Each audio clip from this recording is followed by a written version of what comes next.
This is Tribute to Gloria Vanderbilt, take 2. He looked like a big kid. He had this wonderful childlike quality.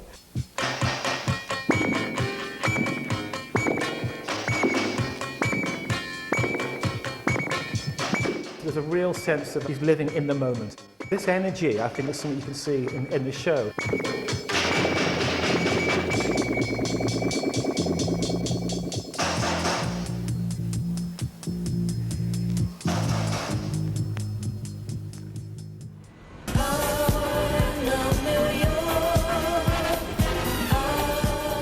New York City in the late 70s, high crime, low rents, and it was all electrically exciting to a baby-faced kid from the boondocks called Keith Haring.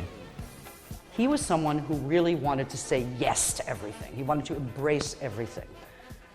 Work, friendships, play, relationships, monogamy, polygamy, no, monogamy, not monogamy.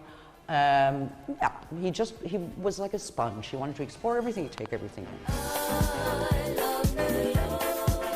He would have been jumping off the train with chalk, making the drawings very spontaneously. He really became known. When the advertisements on the subway were expired, they were covered up in black paper. These kind of blanked out advertisements. So you quickly saw, this is a blank canvas, this is a space in which I could present my visual language. I think it's more important to make a lot of different things and keep coming up with new images and things that were never made before than to do one thing and do it well. They come out fast, but I mean, it's a fast world. At this show at Tate Liverpool, they've been dotting the I's and crossing the T's. Or do I mean crossing their eyes? The artists' radiant babies and dancing dogs were once a bit much for gallery walls. Almost 30 years after his death, this is his first museum exhibition in the UK. You're saying, what about those babies and those dogs? Well, you know those babies and your dogs, don't you? Why do you know them? You know, it's because there's something so visceral about those icons. There's a feeling that it's a kind of universal language that we know without knowing we know it. And for an artist to tap into that, you know, it's not easy being simple. It may look like cartoon, but actually it really has this immediacy, this sort of spontaneity, a sort of a vivid optimism that tells you a lot about, you know, about what people were concerned about in the 80s, you know, the idea of club culture and hip-hop culture and street dancing and activism. Haring was doing his stuff in the street long before our own Banksy became a big aerosol artist. The young American was sometimes cuffed by the feds for his trouble.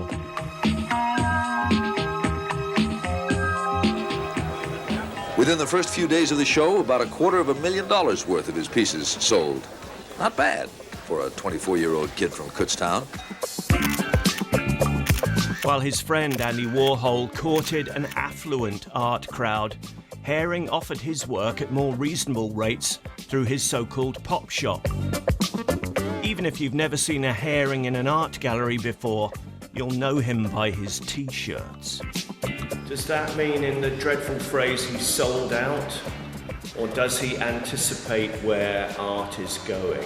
I think Haring was a very modern artist in the age of video of the 80s. I think he saw the possibilities of mass media. The pop shop, actually, he saw it as an extension of his practice. He saw that his work was becoming maybe more exclusive because it was being collected and it was, you know, gaining high prices in the mid-1980s. And he wanted to retain a direct connection to a wide audience. Well, this is a work that is, this is from 1984. It's, Haring was as much activist as artist, campaigning against apartheid, the perils of crack cocaine, and for safe sex and AIDS awareness. The themes in his work still seem to be very, very present, and I think in the age of social division, in the age of Brexit, and all these sort of these sort of splits between peoples and races. And I think Haring was a unifying figure. He sort of cut through all of this and wanted to find this sort of universal pop language that was very optimistic and embedded in his time. The artist was diagnosed with HIV and died of AIDS in 1990. He was 31. When I was more conscious about the issue because I was realizing that I was sick, the more there was less of a time factor to, it's like to just raise money and do these other things. If in making work, it's important to you to deal with reality and what is happening around you, then it's inevitably going to become part of the work because it is a reality to everyone that lives here. Everyone knows someone that's been personally affected. After weeping and weeping and weeping, he realized, well, I'm not going to die today, and I probably won't die tomorrow. So I think what I have to do now is just work. I think I just have to produce as much as I can for as long as I can, for as many people as I can.